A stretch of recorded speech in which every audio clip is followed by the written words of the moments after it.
Fique em dia com a notícia. A Difusora passa a apresentar Rádio Comunidade. O mais completo programa de entrevistas e debates. Rádio Comunidade. 12:12, boa tarde. Estamos agora com o programa Rádio Comunidade. Agradecendo você que nos acompanha através da internet nos 560 kHz. Nosso muito obrigado pelo carinho da sua audiência, viu? Uma excelente sexta-feira para todo mundo. Bom, como eu previamente havia dito, agora há pouco no comentário do dia, hoje nós vamos falar sobre previdência, né? Direito previdenciário de certa forma. 12:12, para falar sobre isso, estou recebendo com muito prazer a Adriele Cunha, presidente da Comissão de Direito Previdenciário da Ordem dos Advogados do Brasil de Patrocínio, né? Secretária-geral da 65ª Subseção da OAB aqui de Patrocínio e vice-presidente da Comissão de Direito Previdenciário da OAB Estadual, ou seja, de Minas Gerais, e ela é pós-graduada em Direito Previdenciário pela Uniderp Anhanguera, graduada em Direito pelo Uniaraxá, sócia proprietária do escritório BMC Advocacia, advogada especializada e militante na área do direito previdenciário. Bom, doutora Adriele, seja bem-vinda ao Rádio Comunidade, a Difusora. Boa tarde, é um prazer termos a senhora aqui. Boa tarde, Zé Antônio, o prazer é todo meu. Agradeço a oportunidade da Rádio Difusora, em nome da Comissão de Direito Previdenciário, juntamente com a Subseção de Patrocínio. É um prazer muito grande para nós estar aqui. E hoje, né, nós vemos com esse assunto tão polêmico, né, nós viemos aqui a título de esclarecimento. É um assunto que traz aí um prejuízo muito grande para o cidadão brasileiro, trabalhador.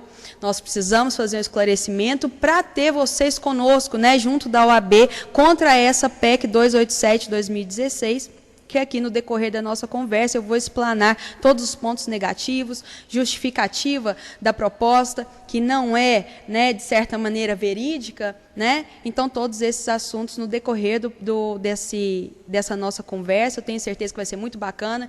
Todos os ouvintes, agradeço aí o acompanhamento dessa entrevista e espero que seja de muita valia para todos. Tá certo. Bom, doutora, para todos os cantos a gente escuta falar, é memes nas mídias sociais e tal, e é debate também nos canais de TV, emissoras de rádio, na internet, todo mundo só fala nisso, né? A Previdência e tal, está em vias de passar por uma mudança. Bom, mas é o que se deve, doutora, no ponto de vista do direito, de que forma a senhora avalia o porquê, a razão desta PEC, desta mudança proposta pelo presidente da República? Certo, Zé Antônio. É o seguinte, antes de explanar sobre essa justificativa da PEC, eu preciso fazer alguns esclarecimentos. Dentre eles, informar que não existe um financiamento específico exclusivo da Previdência Social, né?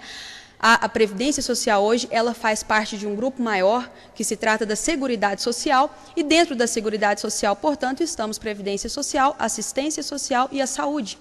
Portanto, a nossa Constituição Federal, ela prevê uma base extremamente extensa e diversificada do financiamento da Seguridade Social, né? Como exemplo desse financiamento, nós temos lucro líquido das empresas, né? Nós temos repasse da União, dos estados, dos municípios, do Distrito Federal, nós temos renda sobre concurso de prognósticos, nós temos também sobre os lucros da empresa e também sobre as contribuições dos trabalhadores, empregados e empregadores, né?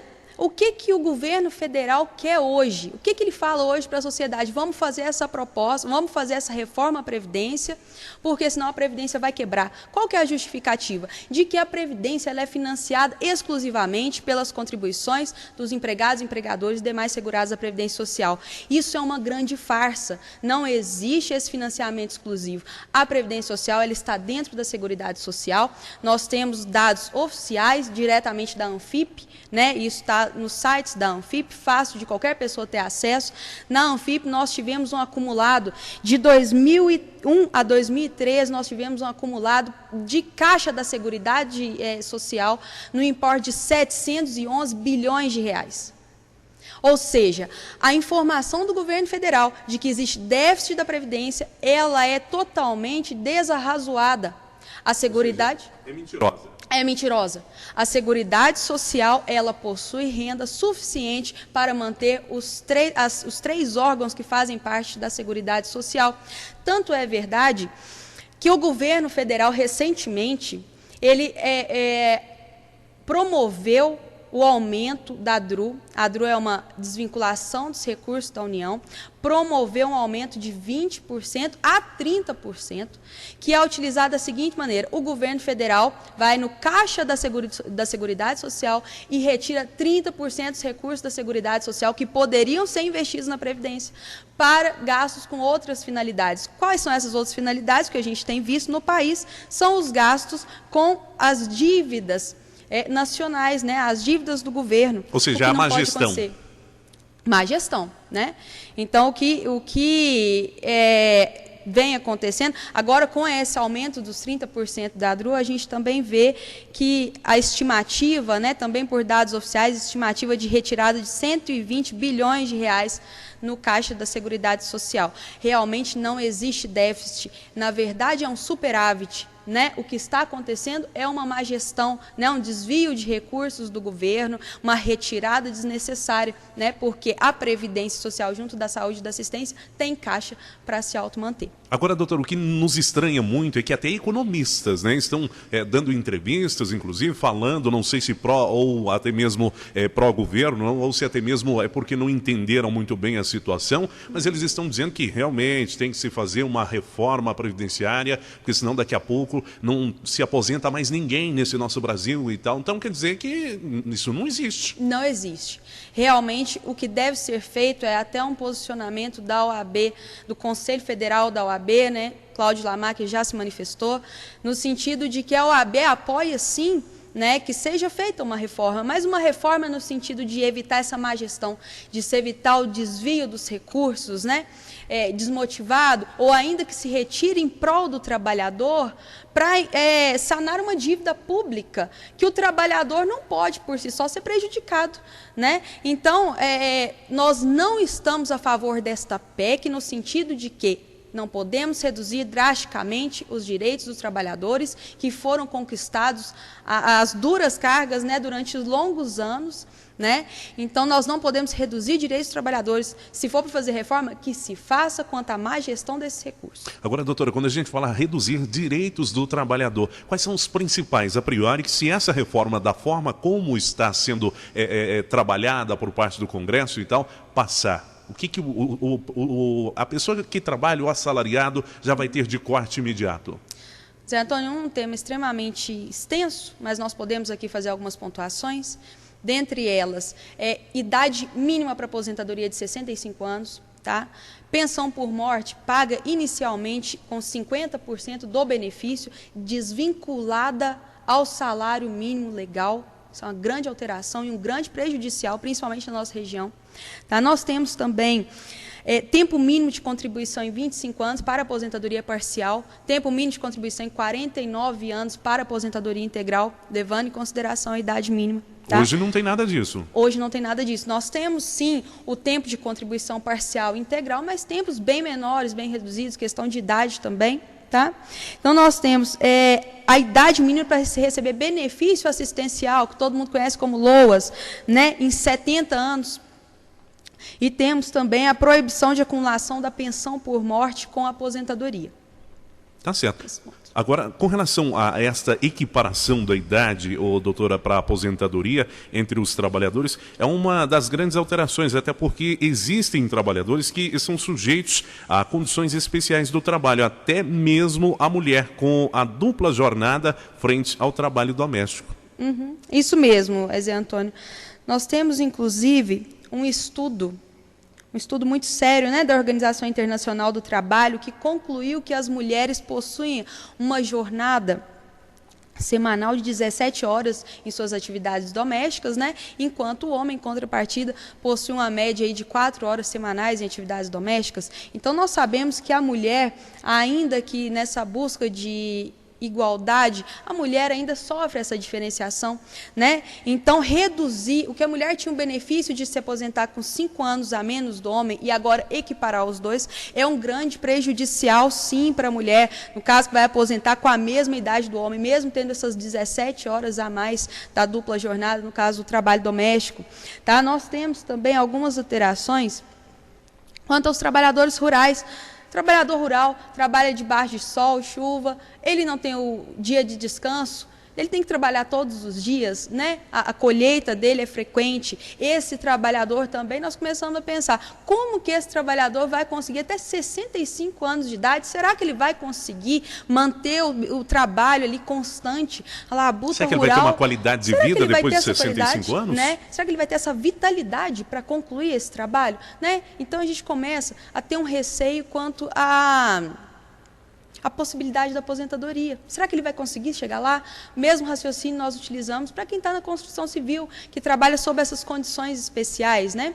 Pessoa que teria condição de aposentar com período reduzido, em virtude da especialidade da profissão, e que hoje tem essa idade mínima de 65 anos, que vai ser imposta para todos os trabalhadores. A senhora falou da pensão por morte, a redução de 50%. Como é que funciona isso, doutora? Essa pensão por morte, mais uma grande alteração, triste alteração, claro, esperamos que essa proposta não seja aprovada, mas caso seja, traz a proposta a informação de que a pensão por morte seja paga inicialmente em 50% do benefício.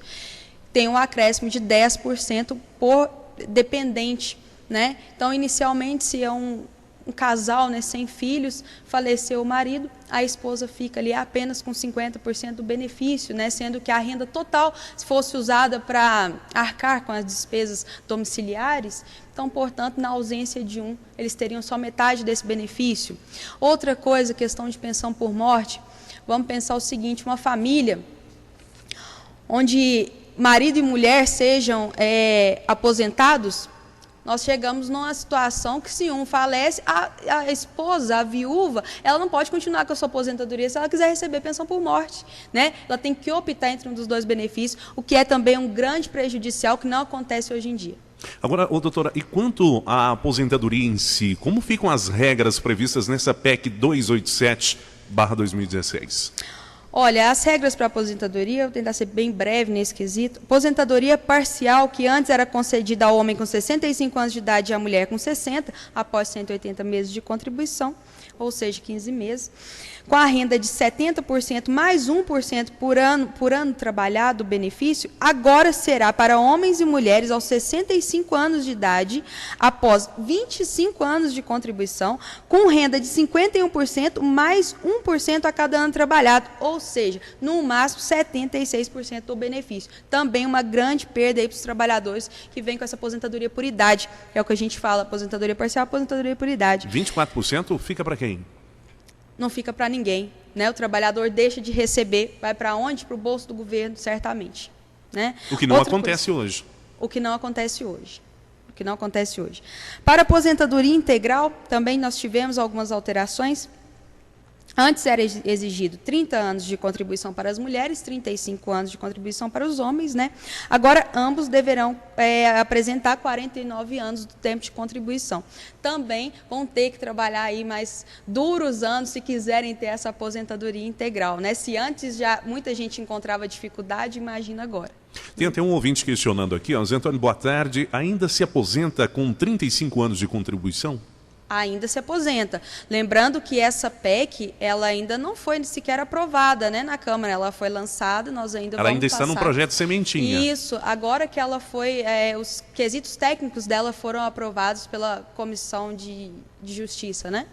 Agora, doutora, e aqueles que já estão quase aposentando, se aprovada esta PEC, eles entrarão nessa regra geral constante da PEC ou há alguma regra diferenciada para os mesmos? Isso mesmo, Zé Antônio. Essa PEC, ela traz, sim, sua regra de transição, né? É extremamente importante nós fazermos esse esclarecimento, uma dúvida constante do pessoal. Essa regra de transição, ela é válida para homens que já tenham 50 anos de idade ou mulheres que já tenham 45 anos de idade, Funciona da seguinte maneira: para essas pessoas, elas vão se aposentar com 35 anos de contribuição, no caso de homem, 30 anos de contribuição no caso de mulher, acrescido de um período adicional de 50% do tempo que faltaria para se aposentar.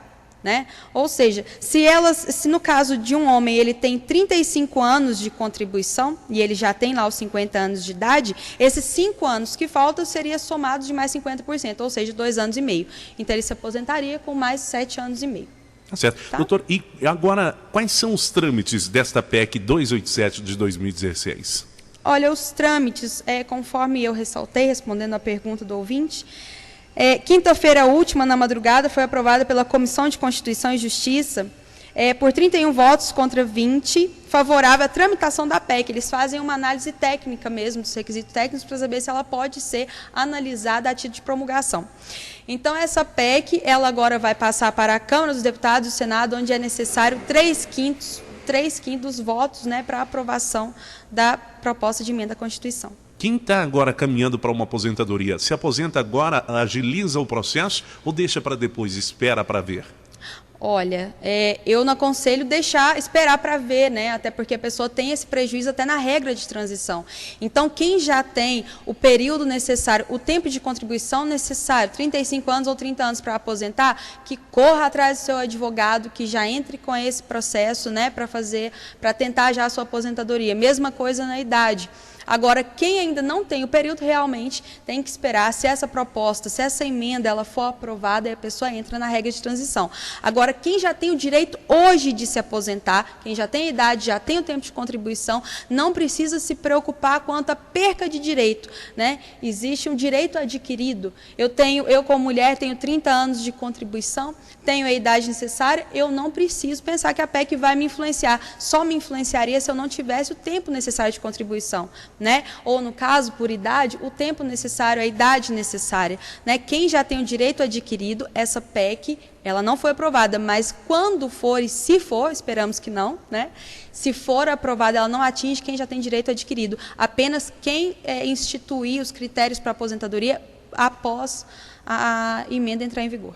Doutor, eu tenho exatos 40 segundos. Esses 40 segundos eu vou fazer a pergunta final para a senhora. Quais os passos a 65ª subseção da Ordem dos Advogados do Brasil, aqui de Patrocínio, está tomando diante dessa situação, visto que a OAB Nacional parece que já está se movimentando? Nós já lançamos uma nota de repúdio à OAB, juntamente à comissão. Nós somos totalmente contra essa PEC 287/2016. Estamos aqui a título de esclarecimento de alguns pontos, ainda que de forma muito breve, mas para esclarecer para os cidadãos, para trazer você junto do nosso lado, né, junto da nossa instituição, para nós podermos lutar com mais efetividade sobre os seus direitos. A voz do povo é o que manda no poder. Tá certo. E se o povo ficar caladinho, o poder ganha. O poder ganha.